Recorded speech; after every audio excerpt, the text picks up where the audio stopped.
जी, अस्सलाम वालेकुम। अच्छा, हमने लास्ट जो वीडियो में हमने ये देखा था कि किस तरह पावर क्यूरी का हमने एक असाइनमेंट किया था, उसी कंटिन्यूएशन में मज़ीद हमने डेटा यहाँ पर लेकर आना है। तो अब पहले तो टास्क देख लेते हैं, असाइनमेंट्स हमारे पास क्या है, किस तरह करना है। तो पहला टास्क ये है कि get and transform from gate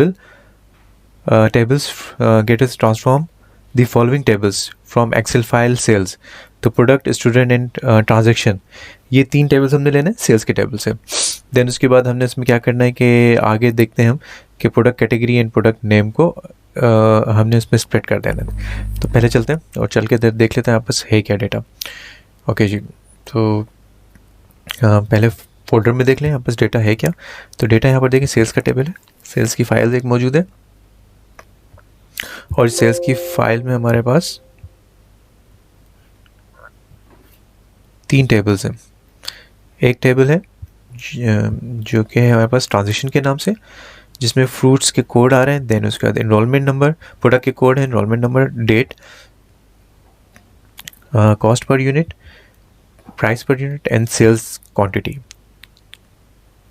okay जी, फिर शीट 2 में हमारे पास आ रहे हैं प्रोडक्ट के कोड है और प्रोडक्ट के नेम है। और उन नेम में यहाँ पर प्रोडक्ट्स देखते हैं अगर, तो we have dry fruits and vegetables, और बीच में डिलिमिटर है और उसके बाद आपके पास ड्राई फ्रूट्स आ रहे हैं। तो इसका मतलब ये कैटेगरी है और ये हमारे पास फ्रूट्स हैं।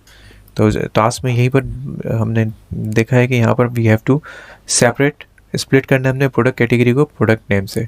तो प्रोडक्ट कैटेगरी मतलब dry fruits and fruit and vegetables, then यहाँ पर ताकि एक और लेवल आ गया ये। तो ये लेवल हमारे पास इस डेटा मौजूद है जो पावर क्यूरी में जाके और स्प्लिट कॉलम के ज़रिए हम इसको मैनेज कर लेंगे। फिर तीसरी शीट जो है वो हमारे पास एनरोलमेंट नंबर है, नेम है, डिस्ट्रिक्ट है एंड सब डिस्ट्रिक्ट है। तो we have district and sub district. Okay, तो अब चलते हैं इस फाइल को क्लोज करके और देन अपने पावर बीआई की फाइल में जाके get data from Excel, sales, open,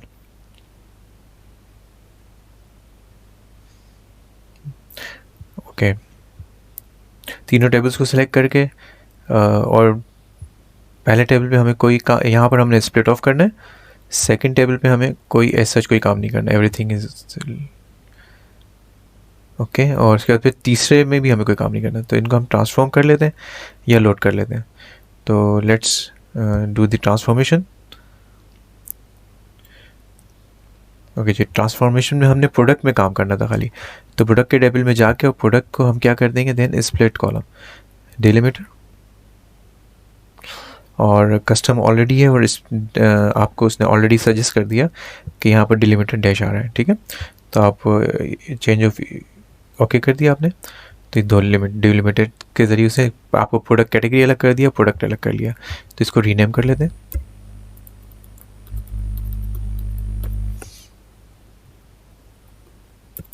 product name, done.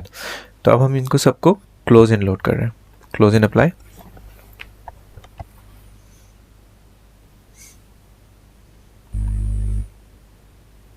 Okay, अब नेक्स्ट स्टेप क्या है। नेक्स्ट स्टेप ये हमारे पास क्या, हमें कैलेंडर बनाना है। तो ये काम हो गया। नेक्स्ट स्टेप हमारे पास कैलेंडर्स का है कि we need to create calendar. तो कैलेंडर और उसके बाद year, month and month number, ये काम करना है। चलते हैं। तो नाउ न्यू मेजर नहीं, न्यू टेबल क्रिएट करना है। तो फॉर न्यू टेबल, ओके,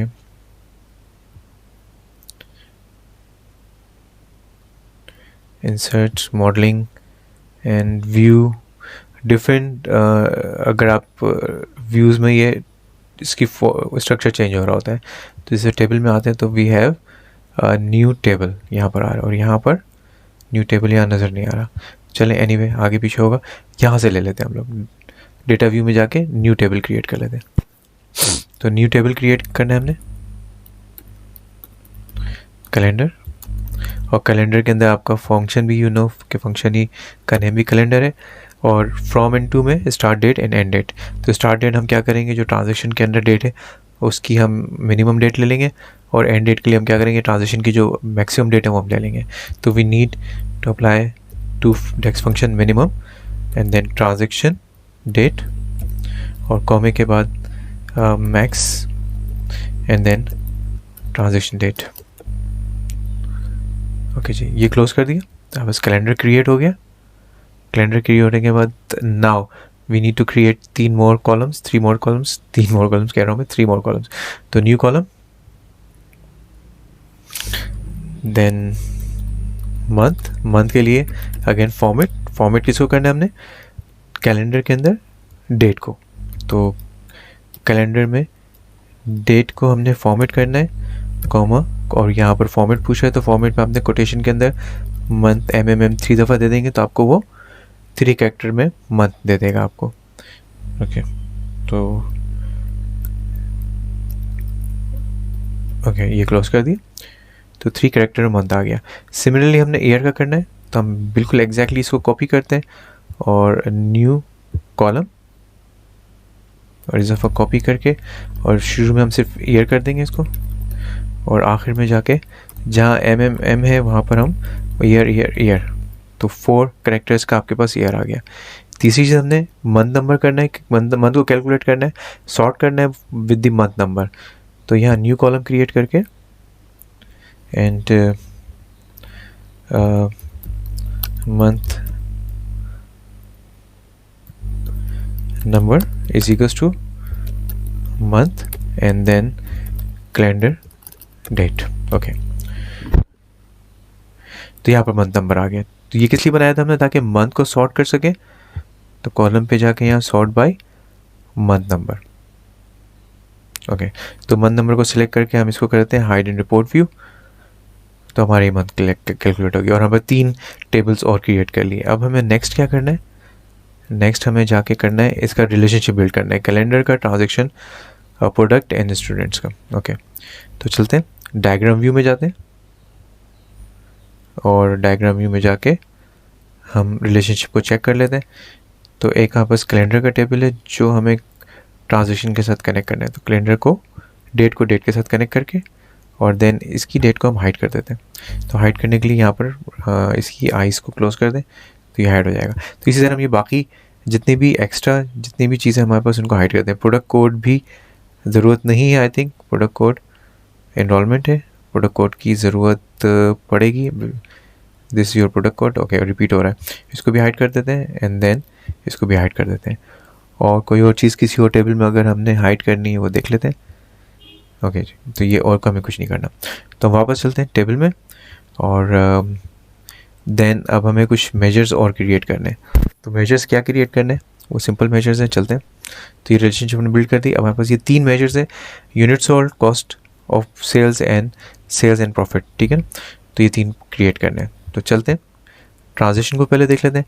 तो यूनिट सोल्ड कैसे निकल के आएगा आपस, ये आपके जो क्वांटिटी ऑफ सेल्स है इसको सम कर लेंगे तो हमारे पास यूनिट सोल्ड आ जाएगा। और हमें सेल्स निकालनी है तो सेल्स बेसिकली क्या होगा कि प्राइस को क्वांटिटी से मल्टीप्लाई करेंगे और देन इसको जमा कर लेंगे। तो उसके लिए हम सम एक्स यूज़ कर लेंगे। देन कॉस्ट कैलकुलेट करनी है तो हम क्या करेंगे, हर सेल पे कॉस्ट को क्वांटिटी से मल्टीप्लाई करेंगे और देन उसको सम कर लेंगे, अगेन ये सम एक्स से कर लेंगे। फिर आखिर में प्रॉफिट कैलकुलेट करना है तो 2 मेजर जो हमने सेल्स और कॉस्ट निकालना है उन दोनों का आपस में डिफरेंस निकाल के और उसको परसेंटेज निकाल लेंगे बाय डिवाइडिंग सेल्स वैल्यू। तो ये 4 मेजर्स हम जल्दी से कैलकुलेट कर लेते हैं। तो मेजर्स क्योंकि हम यहाँ लिख रहे हैं तो यहाँ रहते हुए करते हैं, बस सामने याद रखना है आपको कि ट्रांजेक्शन के आपके टेबल के अंदर कॉस्ट, प्राइस एंड क्वांटिटी मौजूद है। तो मेजर में चलते हैं और जो पहला मेजर हमें नहीं करना है यूनिट सोल्ड। ओके, तो नाम हम यहाँ से ले लेते हैं ताकि आइडेंटिकल हो। तो आपका यहाँ पर new measure unit sold is equals to sum transaction की टेबल में हमने sales quantity.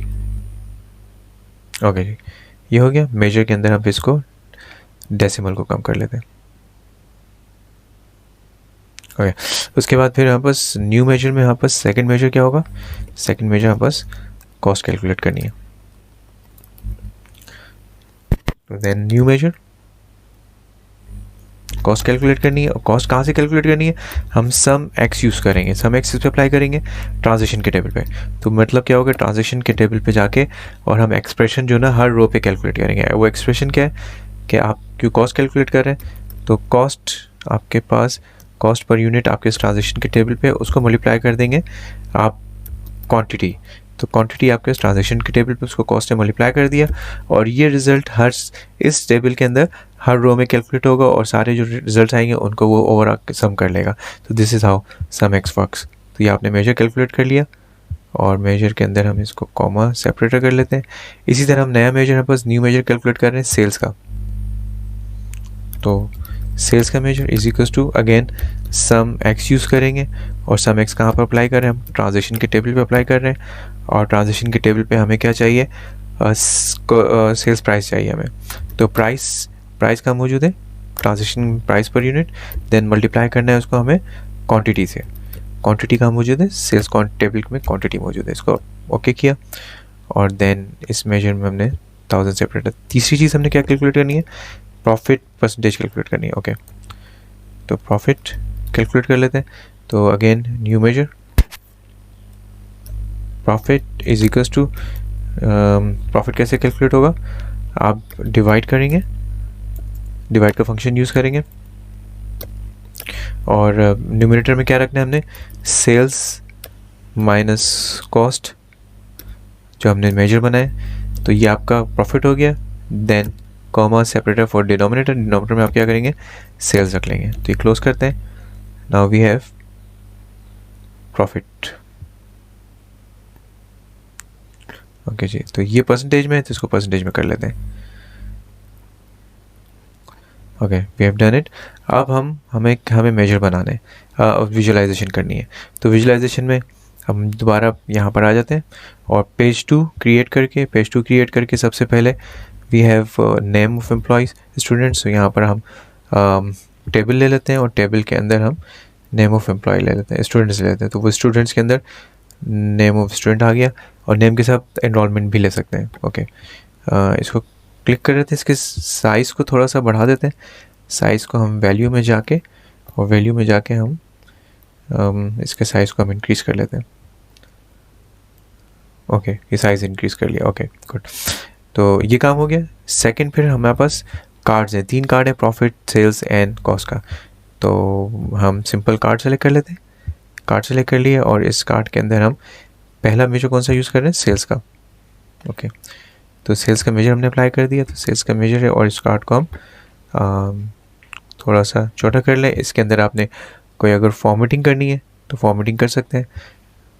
For example border का कलर में चेंज कर दूं, लेट्स से ब्लू कर दूं। ओके, ब्लू बहुत ज़्यादा हाई हो गया, let's do it green, sort of green. ये भी बहुत डार्क ग्रीन हो गया। एनीवे, ओके चले, ये ले लेते हैं, ज़रूरी नहीं है, इट्स नॉट नेसेसरी। बस बताने का मकसद था कि आपने अगर ये बना लिया, तो देन आप एक और अगर हम कार्ड ले लें, और उस कार्ड में हम डाल दें आपका यूनिट सोल्ड, और देन इसको ब्रश के ज़रिए हम अगर इसे अप्लाई कर दें तो कलर चेंज हो जाता है, फॉर्मेटिंग से एक जैसी हो जाती है। तो आपके पास ये सेल्स आ गई, और देन यूनिट सोल्ड। इसमें हमारे पास इसको भी थोड़ा सा बड़ा कर दें। क्या चीज़ है, टाइटल डेटा लेवल।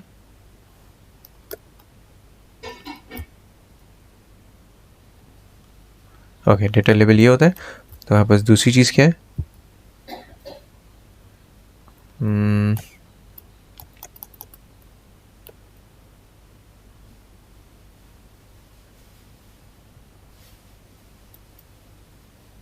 ओके, तो हमने क्या कर लिया, sales, profit, unit sold and cost.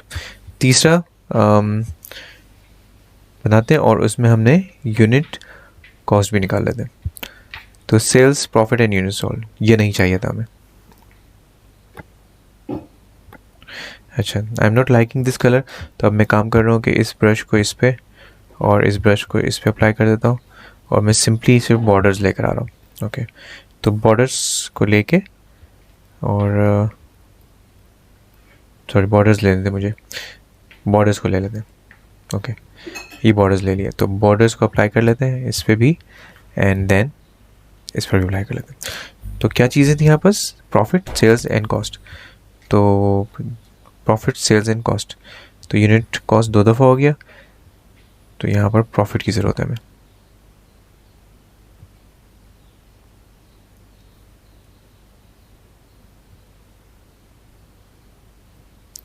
Uncheck then profit. Okay, ना अब ग्राफ जो बनाना है, ये जो ग्राफ बनाना है ये हमें क्या करना है, sales by product category and product name. तो product category and product name के लिहाज से हमने सेल्स कैलकुलेट करना है। तो सिंपल सा है ये ग्राफ, आपने क्लस्टर्ड बार चार्ट और बल्कि सिंपल बार चार्ट ले रहे हैं। तो आपने सेल्स वैल्यू लेनी है और सेल्स वैल्यू लेनी है by category and by product name. तो category, where is category, product category और देन प्रोडक्ट नेम इसी के नीचे ले आते हैं। ओके, तो ये by product category and product name आपका ये बन गया। और इसमें काम करते हैं, नंबर लेकर आ जाते हैं। तो आप इसमें डेटा लेबल लेकर आ जाए और डेटा लेबल लाने के बाद हम ये करते हैं कि डेटा लेबल में हम इसके साइज़ को ज़रा बढ़ा दें ताकि ये रीडेबल हो जाए। आप लोगों को नंबर पेपर में लिखने तो उसको आपने थोड़ा साइज़ करते हैं। Font size you can do it bold, मैंने बोल्ड कर दिया। ओके जी, और इवन इसका कलर, थीम्स को भी चेंज कर सकते हैं। तो we can even change the themes. तो थीम्स आपके पास कहाँ मौजूद होगी, ओके यहाँ थीम है और इस थीम्स में हम कोई और चेंज कर सकते हैं, ग्रे और समथिंग लाइक कोई और कलर। तो बहरहाल ये कलर आ गया। Then next we have sales by district and sub district, district and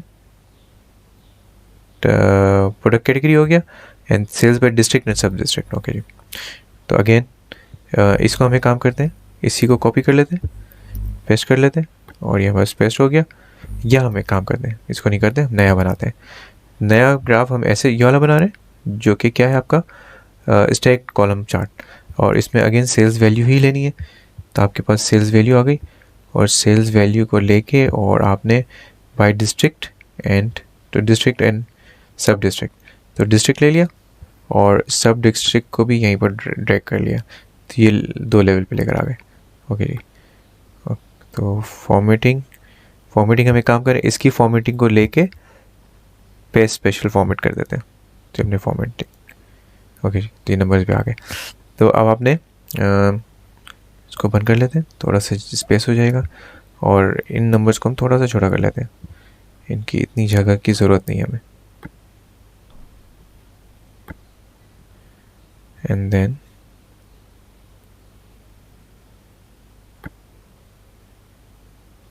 something. Okay, ये हो गया, ये आपका एक बार चार्ट हो गया।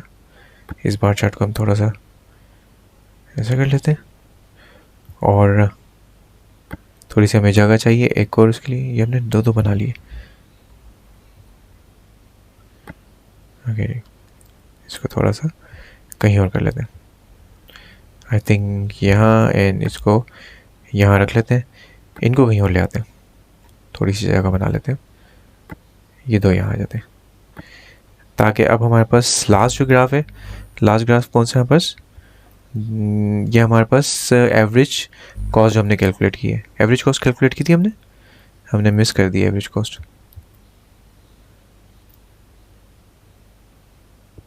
ओके, सेल्स के बाद हमने प्रॉफिट डिवाइड कर दिया एंड एवरेज कॉस्ट भी कैलकुलेट करनी है हमने। ठीक है, तो एवरेज कॉस्ट आप कैलकुलेट कर लें, इट्स सिंपल, आसान है।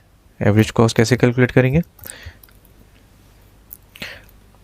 हम मेजर बना लें, मेजर मिस हो गया हमारा। तो एवरेज कॉस्ट कैलकुलेट कर लेते हैं। एवरेज कॉस्ट किस तरह आएगी, आपके पास सेल्स वैल्यू भी मौजूद है और आपके पास यूनिट सोल्ड भी मौजूद है, और कॉस्ट कैलकुलेट करनी है तो आपके पास कॉस्ट भी मौजूद है और आपके पास यूनिट सोल्ड है। तो आपने कॉस्ट को यूनिट सोल्ड से क्या डिवाइड कर देंगे, आपके पास एवरेज प्राइस आ जाएगी। ठीक है, तो what is average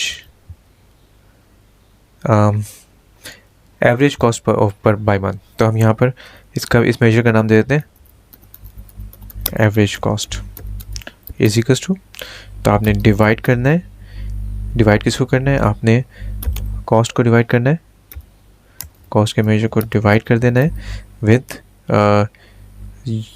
unit sold, unit sold, ठीक है। तो जो यूनिट्स आपके जो बिके उनकी जो कॉस्ट, टोटल कॉस्ट से आपने डिवाइड कर दी तो आपके पास एवरेज कॉस्ट आ गई।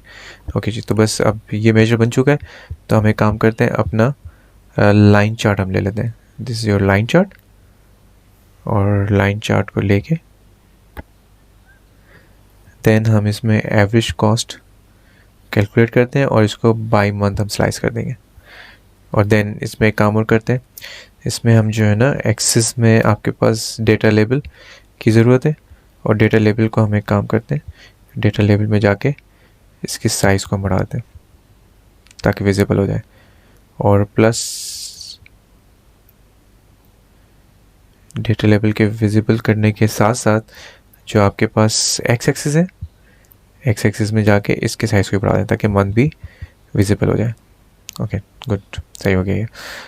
अच्छा, अब नेक्स्ट इसकी के अंदर हम अगर एवरेज लाइन देना चाहते हैं तो वी हैव एनालिटिक्स, एनालिटिक्स के अंदर हम एवरेज लाइन भी यहाँ हम ऐड कर सकते हैं, तो ये एवरेज लाइन ऐड हो गई।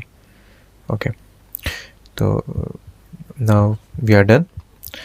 अब देन यहाँ पास प्रोडक्ट यहाँ पास डिफरेंट लेवल पर है। अब क्वेश्चन ये हो सकते हैं, फॉर एग्जांपल अंबर आलम का, बल्कि एक चीज़ और बता दूं, तो यहाँ से क्या करेंगे, आप स्टूडेंट को सेलेक्ट कर रहे होंगे और ये नंबर्स आपके उसके लिहाज से सेल्स प्रॉफिट इसके पॉपुलेट हो रहे होंगे, तो इनके नंबर्स को आपने जो है ना उसके लिहाज से करने, एक काम करता हूँ यहाँ पर बॉर्डर, इसमें बॉर्डर ऑन कर दूँ, बॉर्डर ऑन करके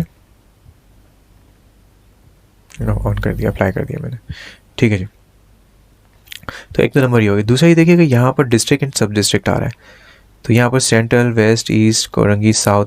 तो अगर आप इसको ड्रिल डाउन करना है तो यानी इसको सेलेक्ट करेंगे तो बेसिकली सिलेक्शन हो रही है, but the moment right click करके ड्रिल डाउन करेंगे तो ये इसके अंदर फिर आप डिस्ट्रिक्ट इसमें अंदर चले जाएंगे मतलब, और देन अगेन इसकी सिलेक्शन की तो ये, और देन राइट क्लिक करके drill up, you can move up ना। इसी तरह यहाँ पर वेजिटेबल, फ्रूट एंड ऑरेंजेस हैं, ठीक है, ये वेजिटेबल, फ्रूट्स एंड ऑरेंजेस हैं यहाँ पास।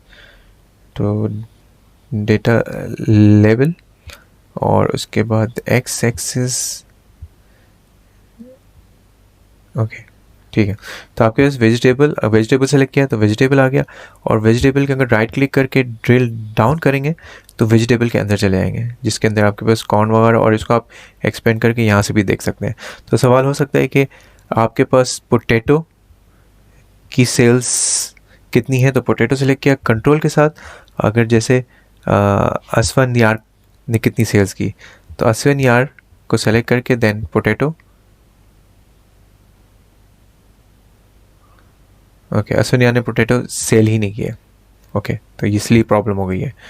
और अगर यहाँ कोई और सेलेक्ट करते हैं तो किसी और स्टूडेंट को, तो हो सकता है सेलेक्ट ना हो। अच्छा, यहाँ पर हम सेंट्रल में भी मौजूद हैं तो इसको भी देख लेते हैं कि यहाँ तो प्रॉब्लम नहीं आ रही। तो सिलेक्शंस आपने ज़रूर देखनी है कि आपकी जो सवाल है उसके लिहाज से सिलेक्शन सही है। ये भी सवाल हो सकता है कि जुलाई में कितनी सेल्स हुई और कितना प्रॉफिट है, कितने यूनिट सोल्ड है। तो हम ज़रा चलते हैं कि हमारे पास क्वेश्चंस क्या हो सकते हैं। तो क्वेश्चंस देखें, आपके पास ये हो सकते हैं कि सेल्स वैल्यू कितनी है, तो इनरोलमेंट नंबर योर का मतलब होगा आपने अपना इनरोलमेंट नंबर लेना है। तो यह इनरोलमेंट नंबर आप नेम ले सकते हैं ना, सेम मीनिंग, तो इनरोलमेंट नंबर या नेम। तो अगर इनरोलमेंट नंबर की बात करें तो आप अपना इनरोलमेंट नंबर यहाँ लें, और आपको अपना नाम याद है, डेफिनेटली याद होगा, तो आप वो सेलेक्ट कर लें। देन इसमें प्रोडक्ट कैटेगरी वेजिटेबल, तो आपने वेजिटेबल को सेलेक्ट करना है। वेजिटेबल कहाँ गया, तो आपने वापस ऊपर आना है, तो ये आ गया, और देन इसको आपने सेलेक्ट कर लेना है।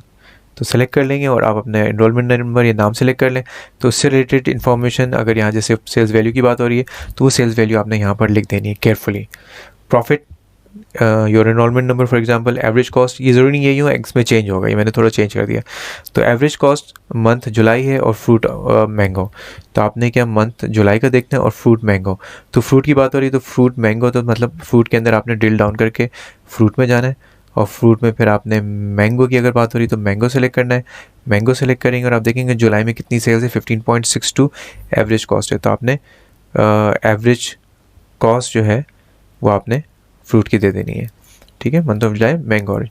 यहाँ पर कॉस्ट की बात हो रही है तो फ्रूट एप्पल है sub division and new Karachi. तो अब तो इसी के लिहाज से क्या होगा आपको, फ्रूट एप्पल, तो आपका फ्रूट हो गया एप्पल एंड सब डिवीज़न आपका कौन सा होगा, न्यू कराची। तो न्यू कराची कहाँ मिलेगा आपको, तो new Karachi you have to check it out. तो अब या तो तरीका ये है कि एक एक करके देखें,